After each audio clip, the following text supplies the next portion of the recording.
You're listening to Women's Media Center Live with Robin Morgan on 1580 AM, a CBS station. Welcome to Women's Media Center Live. I'm Robin Morgan.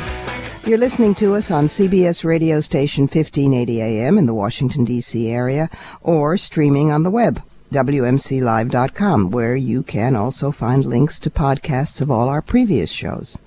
And let me hear from you. Tweet me at hashtag WMC Live or email me at womensmediacenterlive@gmail.com. On the show this week, our four guests teach us how to make our own civilian files cyber secure, how to forge world peace while dropping a few unwanted pounds, how to make Facebook live up to its own purported idealism, and how to appreciate the musical talent of a famous and feminist country western singer. Now, be honest, aren't those four skills you have been dying to acquire? But first, we need to go inside the headlines. Consolidated ownership of a free press, by its very nature, crowds and tames the press. It's a serious, major threat to democracy. So let's glance at what's happening to the Fourth Estate here in the supposed land of the free. Two items in particular. First, the choices we have, or rather the illusion of choice. Media has never been more consolidated. 6 media giants now control a staggering 90% of what we read, watch, or listen to. That means the 232 media executives control the information diet of 277 million Americans. The 6 are General Electric, News Corp, Disney, Viacom, Time Warner, and CBS. And let's look at the notable properties of each one. General Electric owns Comcast, NBC, Universal Pictures, and Focus Features. News Corp controls Fox, Wall Street Journal, New York Post. Disney is head of ABC, ESPN, Pixar, Miramax, and Marvel Studios. Viacom owns MTV, Nick Jr., BET, CMT, and Paramount Pictures. Time Warner's notable properties are CNN, HBO, Time, and Warner Brothers. And CBS controls Showtime, the Smithsonian Channel, NFL.com, Jeopardy, and 60 Minutes. Now, those aren't the only things that those 6 control. Those are just some of the notable properties. The total 2010 revenue for the Big 6 was $275.9 billion. That's with a B. Now, lest you think that the shop is so closed tight that newbies can't get into it, here's a thrill for you. The conservative Koch brothers are turning their focus to owning newspapers. 3 years ago, Charles and David Koch, the billionaire industrialists and supporters of Tea Party and so-called libertarian causes, held a seminar in Aspen, Colorado. They laid out a 3-pronged 10-year strategy to shift the country toward smaller government, less or no regulation, and less or no taxes. And the first 2 pieces of their strategy they have been accomplishing quite efficiently, educating grassroots activists and influencing politics. They have poured money into policy institutes and into PACs. But the third one was media. Charles Koch is exploring a bid to buy the Tribune Company's 8 regional newspapers, which include the Los Angeles Times, the Chicago Tribune, the Baltimore Sun, the Ohio Sentinel, and the Hartford Courant. The Tribune, the LA Times is the 4th largest paper in the country, and the Chicago Tribune is number 9, and others are in battleground states, including 2 of the largest newspapers in Florida. Rupert Murdoch is also bidding on the papers, but he only wants the Los Angeles Times, and the Tribune Company has signaled it prefers to sell all 8 papers as a bundle. This is depressing, frightening, saddening, disgusting, and nausea-provoking news, but not to those on the far right, because they, of course, feel, and the Koch brothers have said, that there is unfair liberal bias, that old chestnut, still in the media, and that their little voices on the right just don't get heard. Seton Motley, honest to God, that's his name, like a Motley Crew. Seton, S-E-T-O-N, Motley, he's the president of a group called Less Government. He said that he was at the Aspen thing, and he said that the 2012 presidential election reinforced the view that conservatives just desperately need a broader media presence.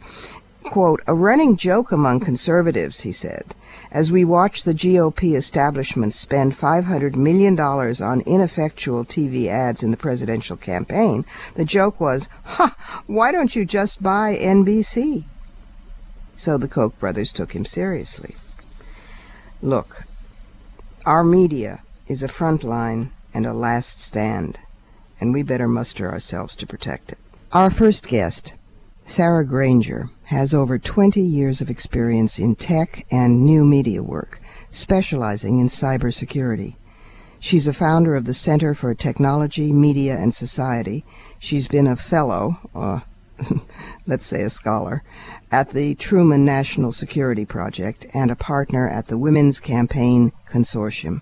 Her special interest is in gender bias in new media. Welcome, Sarah, to Women's Media Center Live. Thank you very much for having me. On the subject of sexism and gender bias in technology, and particularly media technology, on which I know you've written and spoken quite a bit.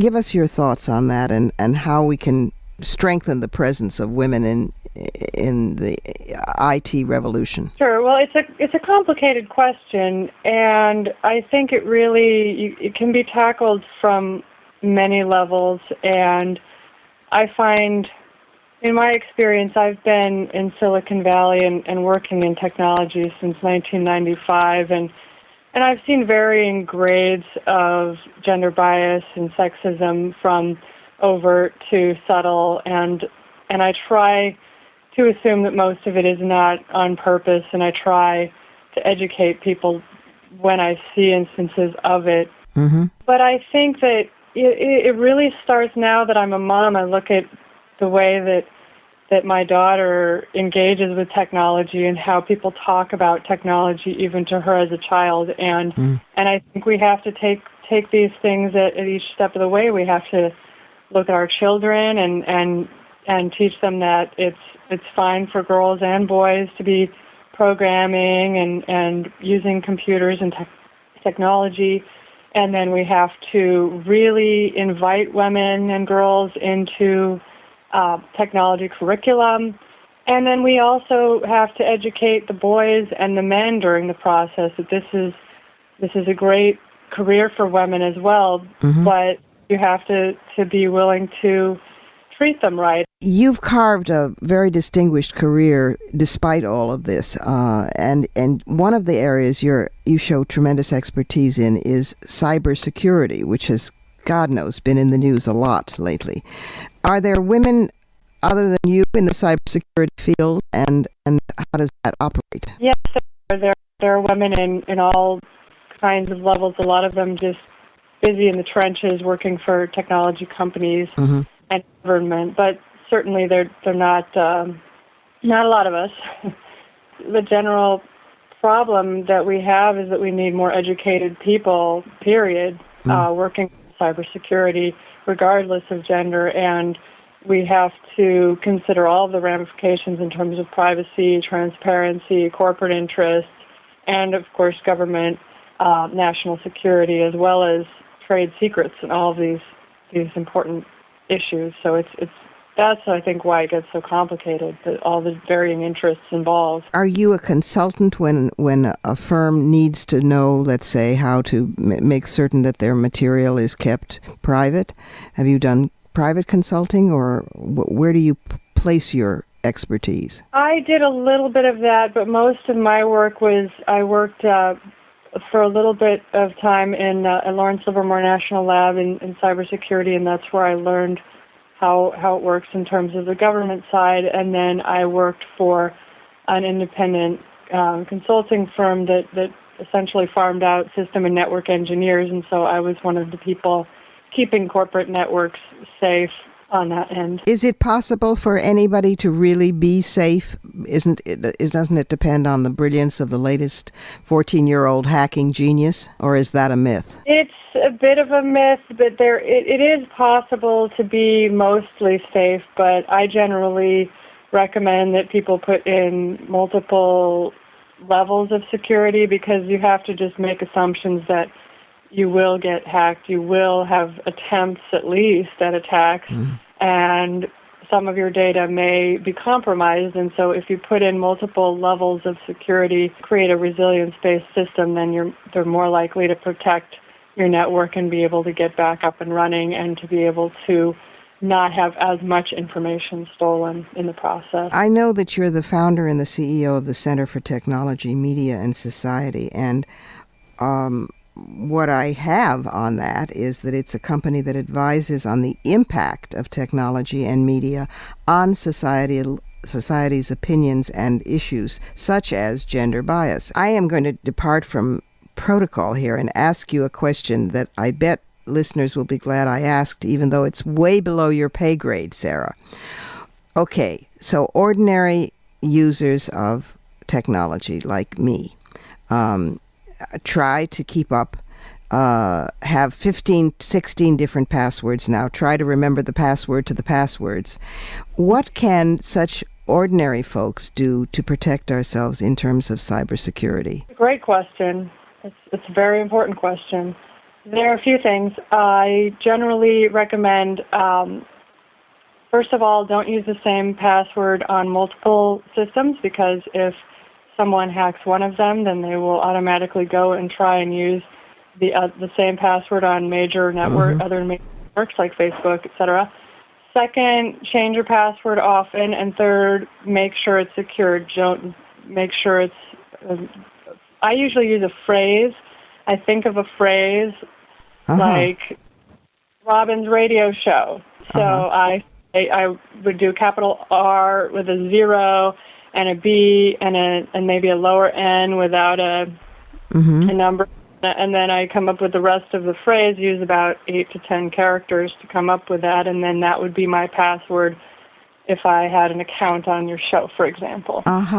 Yeah, mnemonic devices help. We basically are facing an age where this becomes normal, the hacking and the diminishing privacy, I suppose. What are your thoughts on that? I think we have to be vigilant. I think that we have to keep pushing back on privacy and transparency. The problem comes when companies sort of do the bait and switch, and they say, oh, well, we're going to let you control your data, and then later on release changes to their policies. Yeah. And that's hard for the consumer. Most people don't pay attention to those things, and nor should they have to. Sarah, I think we've got to go, but I think I want to urge you to think about writing a book for people like me, something like The Smart Woman's Guide to Safety and Security and Know-How in IT, or something like that. I think you would be the ideal person to do it. You write for Huffington Post, and you've published in the San Francisco Chronicle, and you blogged and vlogged, and would you think about that? Well, actually, I have a book coming out next fall. It's called Your Life Online, and it's all about how we use the web and how we can do Way to go. You've already done it. Oh, that's fantastic. Say again what it's called and who's publishing. It's actually next spring. I'm sorry. It's called Your Life Online, and it'll be published by Seal Press, and I'm writing it now. That's terrific. Will you come back when the book is being published and talk about it more? That would be wonderful. Okay. Thank you so much. Thank you, Sarah, for being with us on Women's Media Center Live. And we'll take a break here. This is Women's Media Center Live, and I'm Robin Morgan. And coming up is the most delightful, funny, practical route to peace you have ever heard. Only a woman could have come up with this. In just a minute. After Hurricane Sandy, parts of the East Coast have returned to normal, but others won't see normal again for quite some time. One group getting volunteers and aid supplies to those who need it is called Occupy Sandy. made up of a coalition of Occupy Wall Street activists, community organizers, and technologists. Occupy Sandy is using social media and other software tools to identify and quickly respond to urgent needs among the hardest-hit communities. You can help. To donate or to volunteer, visit occupysandy.org.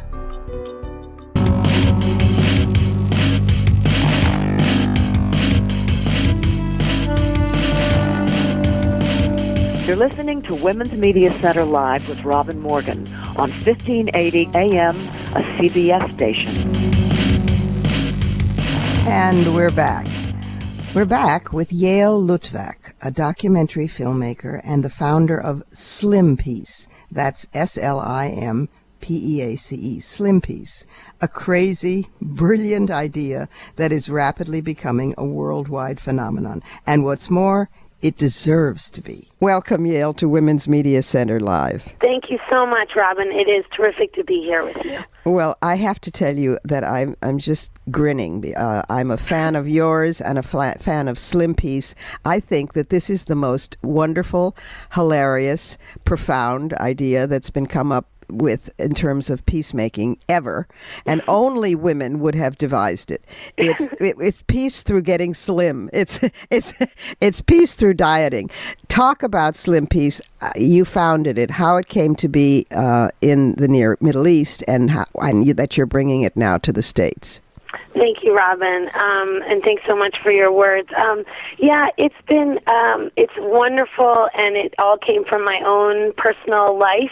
I, like many other women and men that I know, struggled with my weight, struggled with how I felt about my body, and basically how you feel in your own skin, really. And I kind of took that. I was doing Weight Watchers actually in the Middle East because I was born in Jerusalem. And at the same time, the peace process broke down. And Yasser Arafat was head of the Palestinian Authority, and Arik Sharon was Prime Minister of Israel. And Arik Sharon was like a very big guy, and Yasser Arafat was kind of chubby. And I know, there are kind of more serious problems, but still, I had this image of the two of them jogging and, like, working out together, and I thought, maybe then they'll, like, be in better moods and make better decisions and not so kind of impulsive. And anyway, that obviously didn't happen, but I kind of connected the two, and I thought, wait, what if we brought together women that would normally never meet, Jewish, Arab, Christian, Muslim, Israeli, Palestinian. In this case, we started in the Middle East, as you mentioned, and then brought it to the States now. And what if we brought these women together that would normally never meet and put them in a support group for healthy lifestyle and losing weight and see what happens? And so it started with the film because I'm a filmmaker, and it worked, these crazy ideas sometimes work, and a Slimpeace was born, and we premiered at the Tribeca Film Festival. So we've had 20 groups in the Middle East, and we launched in the U.S. in January in Boston. Wow. And God willing, we hope to bring it to many cities across the U.S. It's a total win-win because it offers it offers the chance to be peaceable and also svelte. I mean, yes. And to be thin and at peace is a really good combo. It's a good way to be, yes. I mean, and I should emphasize, Robin, that, it is very much about being healthy. Yes. So we are about empowering women and self-esteem and feeling good, as you said, feeling good. And that is not, being a particular size in your jeans. It's about how you feel and how you're treating yourself. It's like consciousness raised to the 10th power because you're starting at the specific. I always think, hate generalizes, love specifies. And you're starting at the specific, and there's a recognition. There's a you too.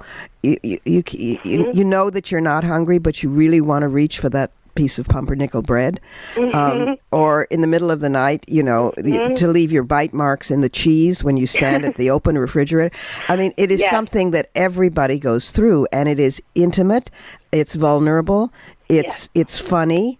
Everybody knows it's not good for them. It's not healthy. It's not, it's not the way they want to look or feel, but everybody is vulnerable to it. Looking at each other on that level, it's very hard then to generalize about the enemy or another religion or another ethnicity. This is just brilliant. You got us. That's exactly it. You really got all the components that make it work. It is everything you mentioned. You bring your whole self to the table. You are vulnerable. You have your highs and lows. You have, God knows how much do I love cheese, and I've never met a cookie I don't like.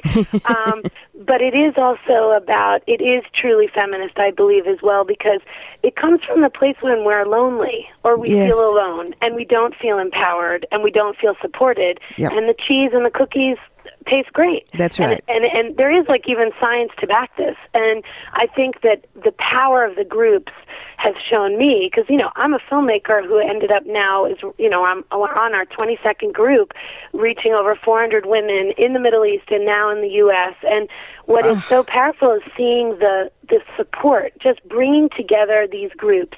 Yeah. Jewish, Muslim, Christian, Robin, we have all faiths are welcome. So it's run typically by a Jewish woman and a Muslim and or Arab to present that modeling of, right. Here, we have these two groups. Typically, we never get along, and they're providing the modeling. The participants from all faiths, all walks of life, really very, very, very diverse. Ages 20 to 70 plus. We've had everybody, religious, non-religious, educated, non-educated. We are mainstream, and the power of bringing these women together, and it really becomes a very intimate, as you mentioned, group, a support group, and you're not alone. I'm and sure once you're not alone, it's incredible. That's right. I'm sure that women cry, that they laugh about it, because food is central. Well, it's central to everything, but it certainly is central to the family, and it's central to women. Women are the food gatherers and the food preparers of the world. So you can't talk about food and your own relationship to it without it bringing in your family.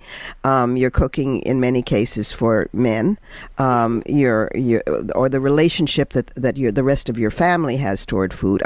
This is just brilliant. All right, now let's be practical. I know that there will be listeners who, now that you're bringing it to the States, who want to be part of it or want to help in some way. Is there a website people can contribute to or contact you at?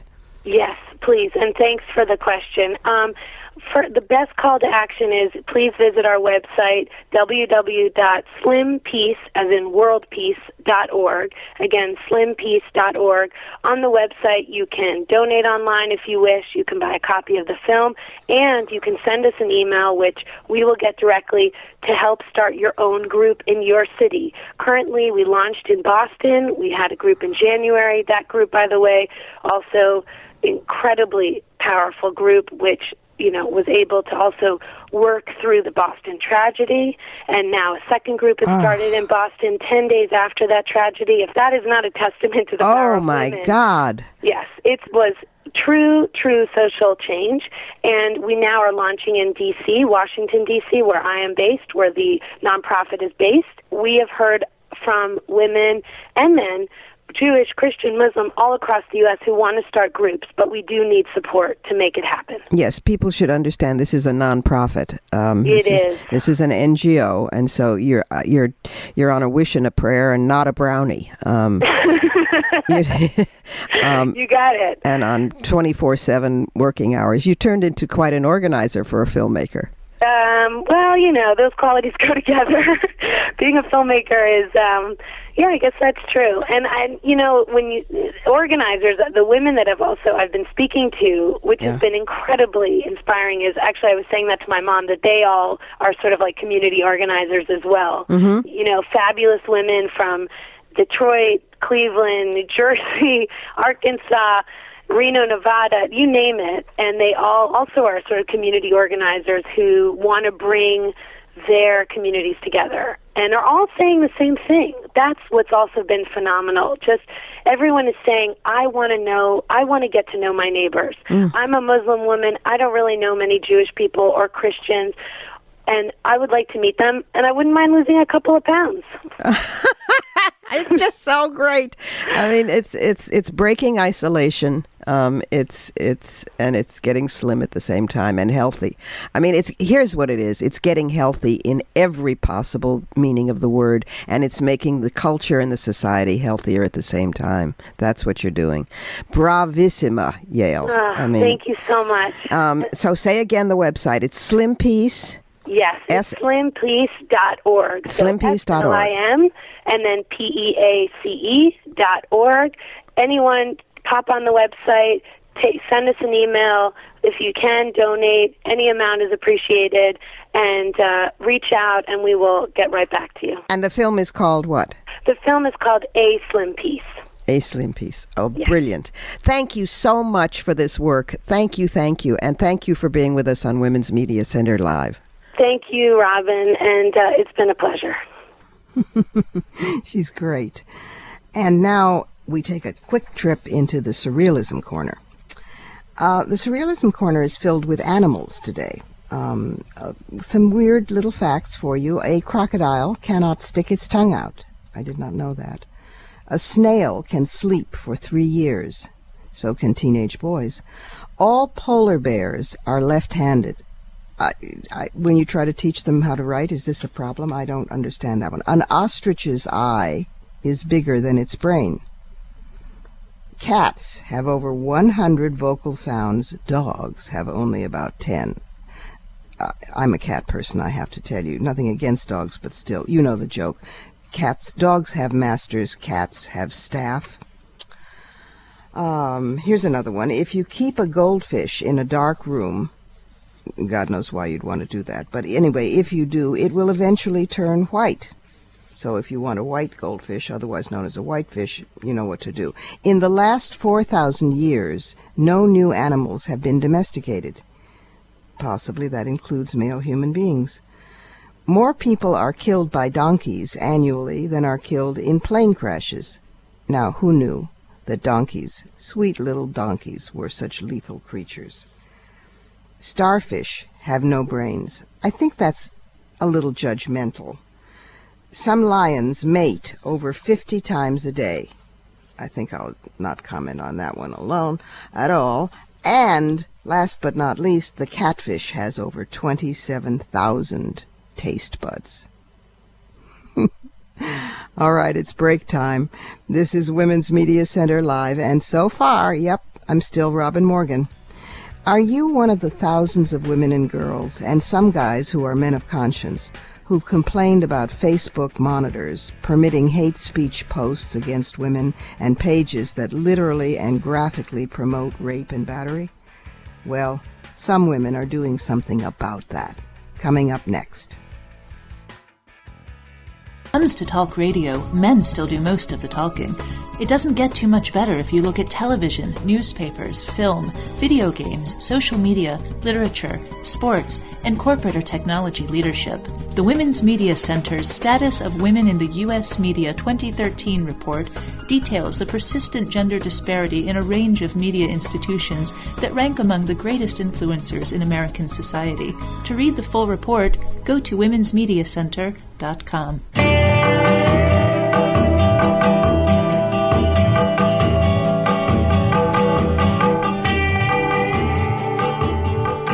You're listening to Women's Media Center Live with Robin Morgan on 1580 AM, a CBS station. Welcome back. Soraya Chemaly is an activist and a writer focusing on gender in culture, politics, religion, and media. I confess I've been a fan of her work for some time. The thing is, she's a real writer. She cares for language and precision, and it shows. Her work has appeared in The Guardian and Salon, as well as The Huffington Post, RH Reality Check, The Feminist Wire, and her own deservedly popular blog. Welcome, Soraya, to Women's Media Center Live.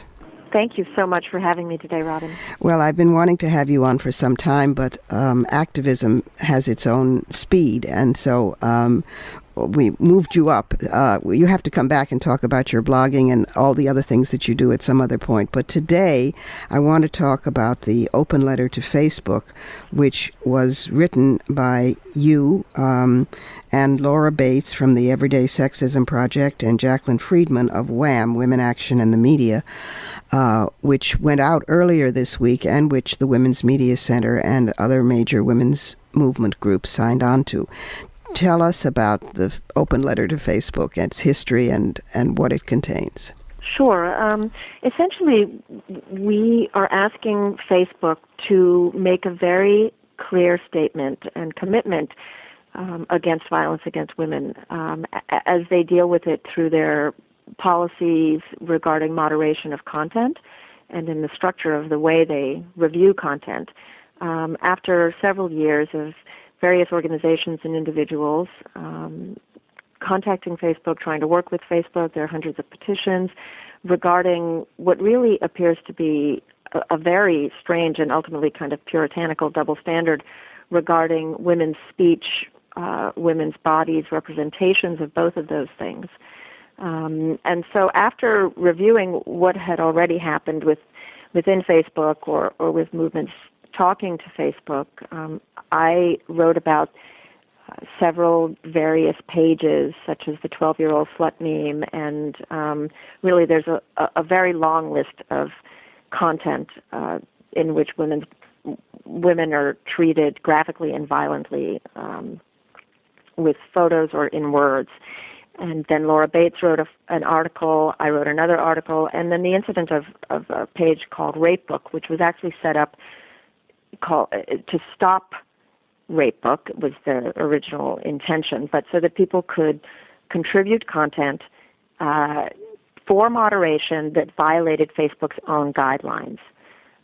That page was then subjected to a targeted assault by a large sort of cyber mob, and the founders of that page were threatened with rape and death, and their personal information was shared. It went from online to their homes and phone calls, and they worked with Facebook to limit it to some success, but in the end they closed the page down and they left Facebook, which to me represented a loss of their free speech.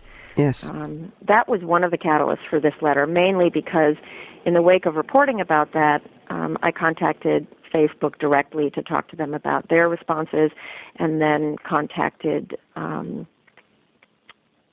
Sheryl Sandberg to say, these are 3 steps that Facebook can take. And I worked for a little bit of time back and forth to see what would happen with those recommendations, and in the end nothing happened. And so we got together, Laura and Jacqueline and I, to say, now we need to make this wider, more public, draw attention to this, and we thought that working with advertisers was the best way to do that, because in Facebook right now, any advertiser's ad can show up on pages where women are bleeding, where they're brutalized, where they're tied up, where they're literally bludgeoned. And that seems very extreme to people, but it happens within Facebook every day.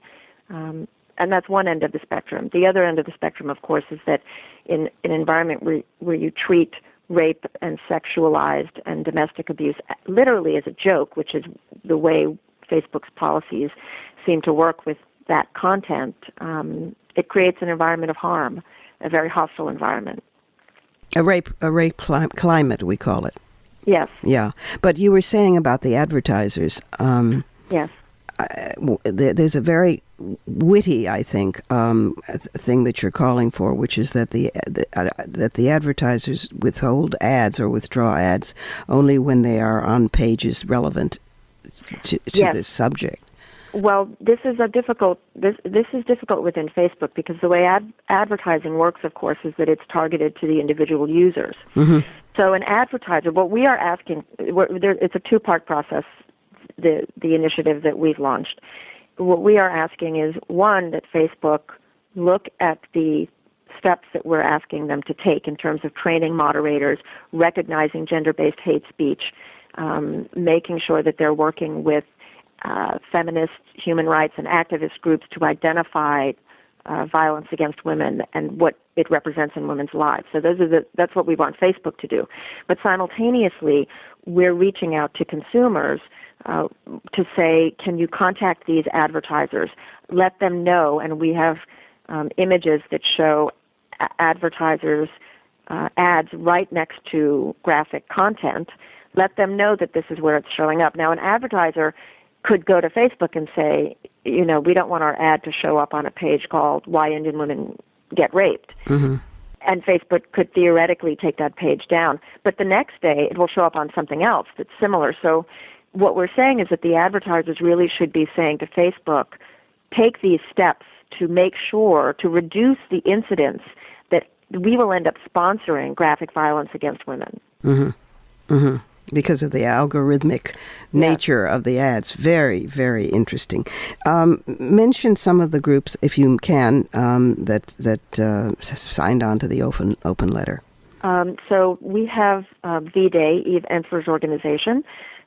We have Breakthrough, which runs the Bell, Bajow, Ring the Bell movement to engage men in the fight against violence against women.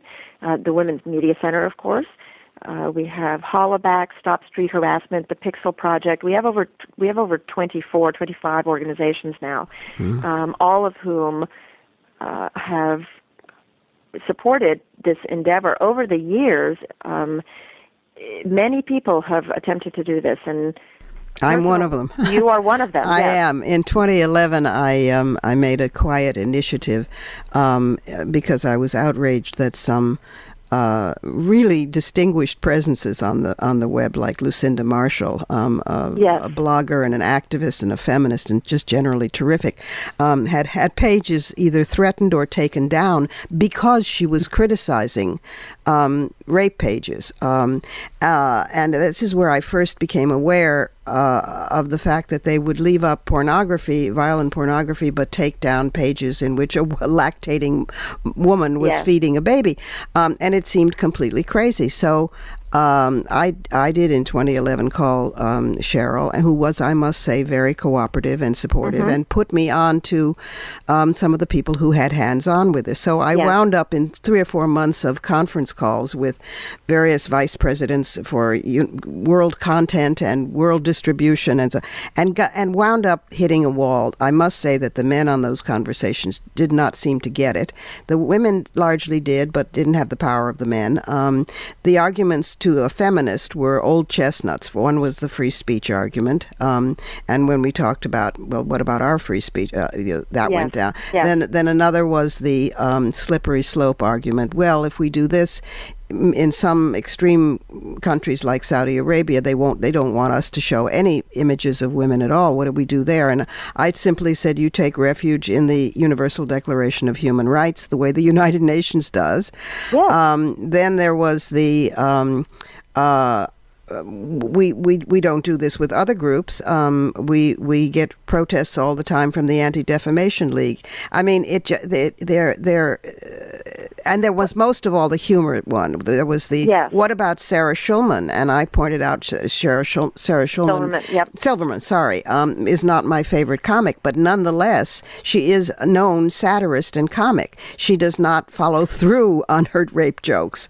Right, and this is not a distinction that they make in terms of humor. Obviously, most of the humor is thuggish, and it's meant to intimidate and shame rape victims. And it's arguably a criminal act, because it took us some decades to get into the law the notion of a hostile workplace. And this creates a hostile climate on the web. Now, you could argue that the web itself can be a hostile climate in itself to women, but this certainly furthers it. It does create a rape climate. Well, and I think the point is, this is very important for many people, I think, to think of it in these terms. We are writers, we're activists, we're feminists, and better than almost anyone, I imagine, we understand how important free speech is. You and bet. How valuable it is. Absolutely. This is not a free speech issue, because Facebook, while it, quite frankly, is pretending to stand up for free speech, is actually, because of its moderation process, censoring speech every day. They are making decisions about whose speech is allowable or not. So it comes down to the norms, the embedded norms that they rely on, obviously, as you better than anybody know, to interpret their own policies and guidelines. Yeah. And in the interpretation of those policies and guidelines, they have a completely gender-biased set of norms.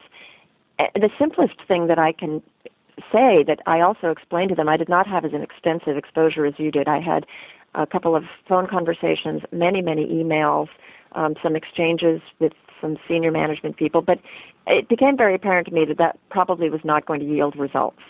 And given all of the work other people had done, we decided to take this tack. But just on the basis of safety alone, safety is a very big priority according to Facebook's guidelines and terms and services.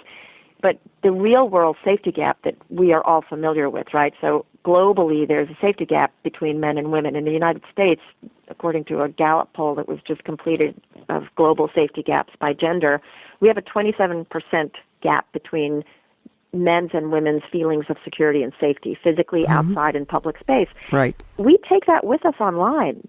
There's no, we have these interactions online, we have these experiences, and so when a man makes a rape threat against me in Facebook, I have to take it seriously. Absolutely. I would be an idiot not to. Yes. But when a Facebook moderator who has not lived with the threat of rape his whole life says that's not a credible threat, we have a difference of opinion. Yes, we do. And I think it could be solved by some sensible standards set up by some kind of committee, which I suggested and has not happened, of both inside Facebook people and smart people from the women's movement who could help figure this out. But anyway, we're out of time. Thank you so much, Soraya, for this. Thank you so much for having me today. And you promise that you'll come back and we'll talk about all sorts of other things? Absolutely. And while we're on activism, I have a news you can use little item. The National Day of Action on Immigration Reform is coming up on June 6th. And in fact, next week we're going to have a guest who will talk about that. But in the meanwhile, on May 30th, the YWCA USA is hosting an immigration reform blog carnival. They want to hear from people about the need for comprehensive immigration reform and why it matters for women. They want blogs about what do immigrant women need the most from comprehensive reform. They're going to collect the blog posts and publish them throughout the day on Thursday, May 30th, and they'll be sharing posts on Twitter with the hashtag Women4, that's the number 4, C as in Charles, I as in Independence, R as in Robin, Women4CIR. So you can email your submission to K. Stanton, that's K as in King and Stanton as in Elizabeth Cady Stanton, K. Stanton at ywca.org by Tuesday, May 28th at 5 p.m. And you can get more information about the blog marathon and the blog carnival at ywca.org, and it sounds like a really good, terrific thing to do, building up toward June 4th. Time for another pause. This is Women's Media Center Live, and I stubbornly persist in being Robin Morgan. Coming up, a quite technologically challenged, but warm and sisterly nonetheless conversation with a country music star who happens to be a fierce feminist. We'll be right back. To stay informed when there are changes to Social Security, subscribe to receive automatic email updates on popular Social Security web pages with the click of a button. Just visit www.socialsecurity.gov/GOV delivery. More than 1 million people already receive updates to the pages they're most interested in. You can too. Look for the red envelope followed by a link that says Get Email Updates. To learn more, visit www.socialsecurity.gov/GOV delivery. Social Security delivers.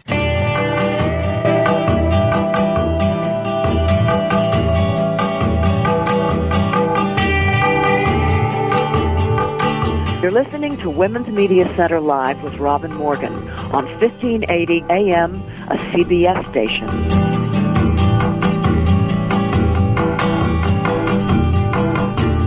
And we're back again. This time with one of the Pistol Annies, the 3-woman country music band that became a huge success. This member of the band, also a solo artist, has cut 2 hit records of her own, the newest of which, just out, is gathering lots of critical praise and lots of women's gratitude. So, despite some technical audio problems, which periodically make me sound as if I'm phoning it in from the planet Venus, and for which I apologize. Anyway, here we are. Here is Ashley Monroe. Welcome, Ashley, to Women's Media Center Live. Hello, it's good to be here. We had technical problems hooking up, but here we are. We made it through. Women have triumphed. You're the one they call Hippie Annie, aren't you? Hippie Annie, yes, ma'am.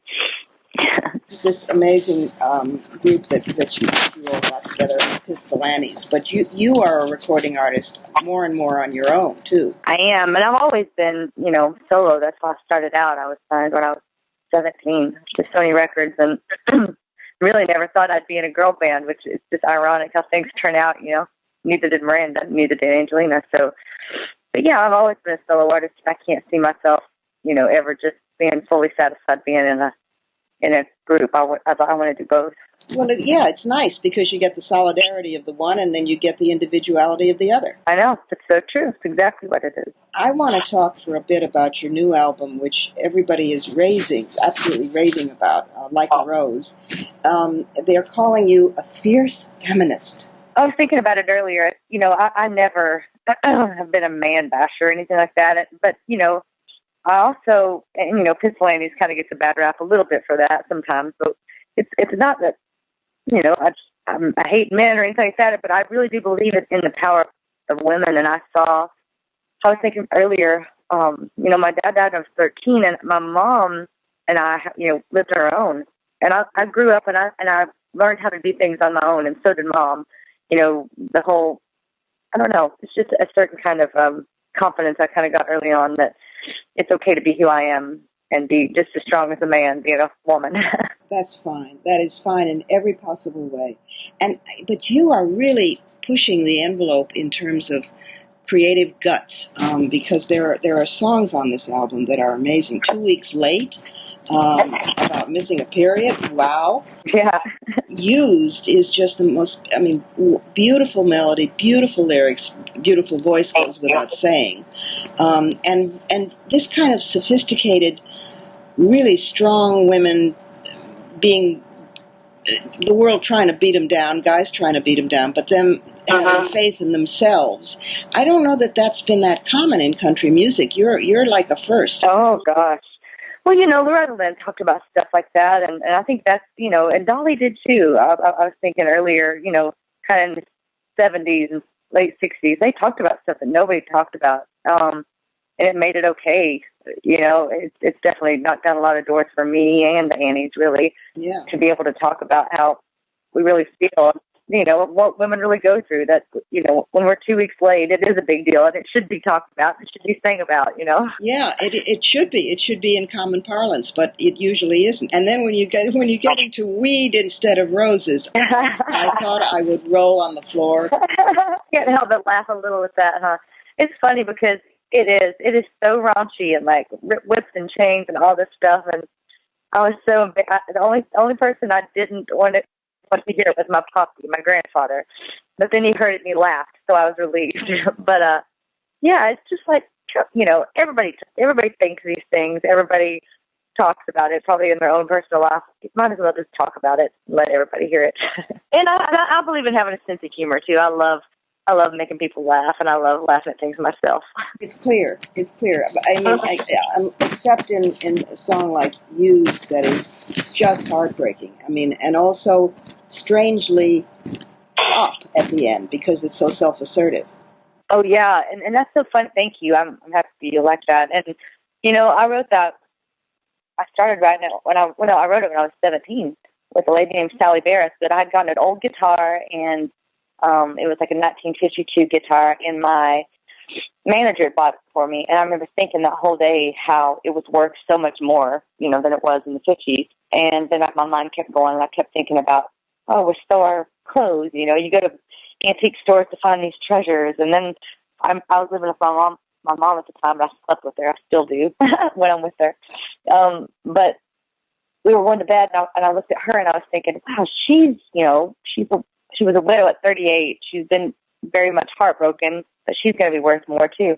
And I went to bed that night, and then woke up at 3 a.m, and the melody and the whole first verse and the chorus were already written in my head. Oh, And it's when songs come to you in your sleep, a lot of times, it's just a direct gift. And so I thought, I've got to get up and write this down. That's a hell of a piece of art for somebody 17 to have written. That really is. Yeah, looking back, I'm like, wow. The older I get, I realize how young 17 is. Yes, it is. I do think that, I don't know, I do think they're gifts. I try not to overthink songwriting because, gosh, it's a great outlet for me. It kept me out of padded room. Tell us about Satisfied, which is another amazing song, an earlier one from the first record. Oh, thank you. Yeah, I love singing Satisfied. I still sing it in my live sets, and, I still want people to get my first record, too. That was another one I was very proud of.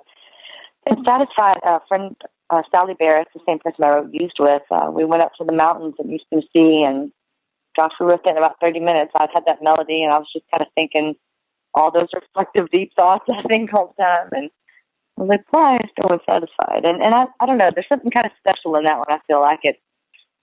It's the truth, too. But with a little pretty melody behind it, I guess. Are you getting any flack from folks for the courage of these songs and the far outness of them in terms of guts and a woman singing them? Not anything terrible, or I kind of don't. I don't go out looking for anything bad. I'm sure there's been many bad things said, but I don't know. I have a peace about it in my heart, and I feel like that's kind of all that matters. And I'm so happy that other people love it and they get it. That's definitely encourages me that I did the right thing by making this record. You sure did. I heard an amazing quote yesterday, and it was, "What everyone else thinks of you is none of your business." Everybody can have their own opinion, but it's a really good one. It's a good one. When I turned 40, which will seem absolutely ancient to you. No, it doesn't. Actually seems fairly young to me. There you go. I realized that I was beginning to stop caring what other people thought. Yeah. But then I realized that I was going around proudly announcing to everybody that I didn't care what people thought. And then I was stealing a look at them to see what they thought of what I just said. Yeah, to see, do they think I'm tough? Yeah, exactly. You got it. And then finally I realized a few years later that it isn't that I don't care about what other people think. I do, but it's just that now I begin to care as much or more what I think. Yeah, wow. That's a good thing to know. Yeah, that's a real difference. But I think you're already there. What do you plan in the future? You plan more work with Pistol Annies and more records of your own? Oh, yeah. I always say, as long as the music keeps coming to me, I'm going to keep making it because I couldn't imagine holding on to it. And I have so many more songs to record, and the Annies do too. And all the hard work is paying off in my mind. It's paying off with really beautiful stuff. Thank you very much. I'm so great. I know that you're not feeling well, and I know that you have a sound check coming up and a show that you have to do tonight. So I'm real grateful that you took the time to be with us on Women's Media Center Live. We wish you all the possible best luck, and someday when I come to see you and come backstage and say, I'm the woman who you couldn't hear on the phone. I'll remember. You'll remember. Thanks so much, and take care of yourself, Ashley. I will. Thank you so much. And now it's time for Fighting Words. But first, I realize that in addition to hurting your ears with our technical problems, I've confused you by giving you two different dates for the National Day of Action on Immigration Reform.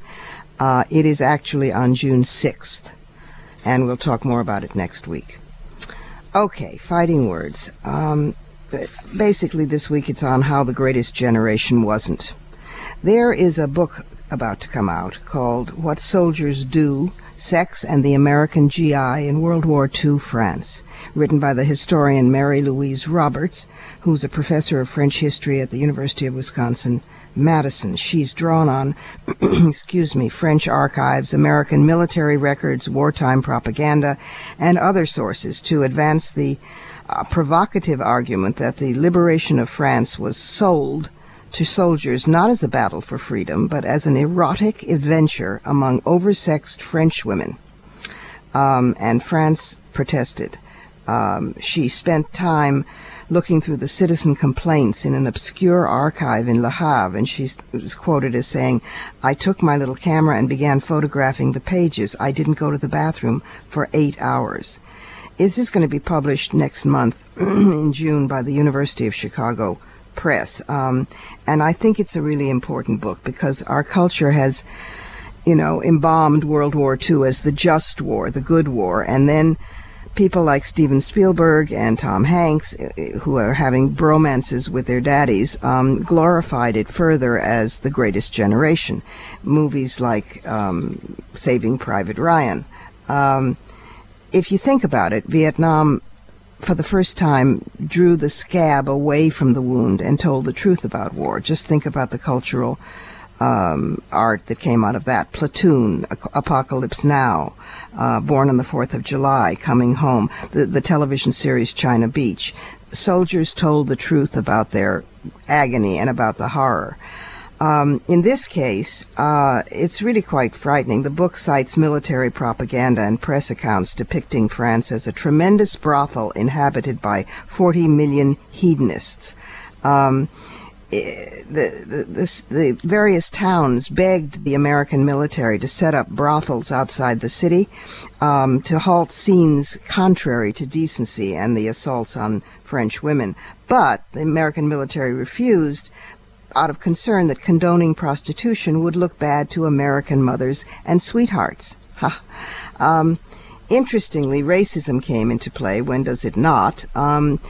She's not the first to examine this, but the few scholars who've looked closely at rape by GIs have attributed the racially skewed prosecution in World War II to the Jim Crow Army, which was happy to depict rape as a problem only among the non-combat support units to which black soldiers were mostly limited, and they got prosecuted.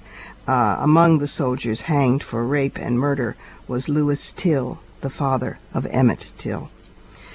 Amazing. So the book is coming out next month, and I think it's something I've ordered it, and I think it's something we order and we read. Again, it's called What Soldiers Do, Sex and the American GI in World War II France.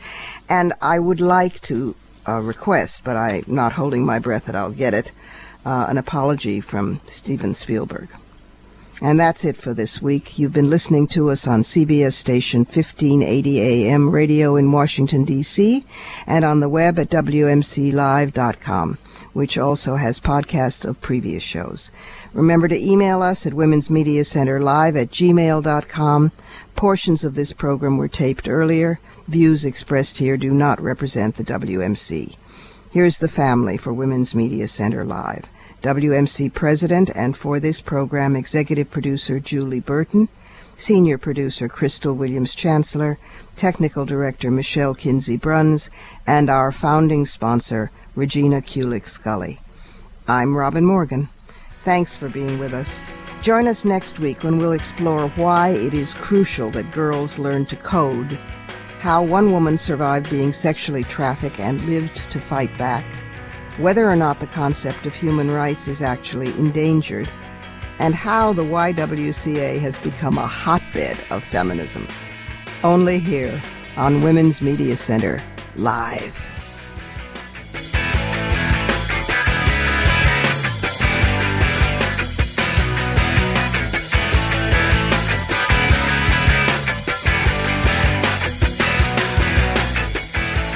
You're listening to Women's Media Center Live with Robin Morgan on 1580 AM, a CBS station.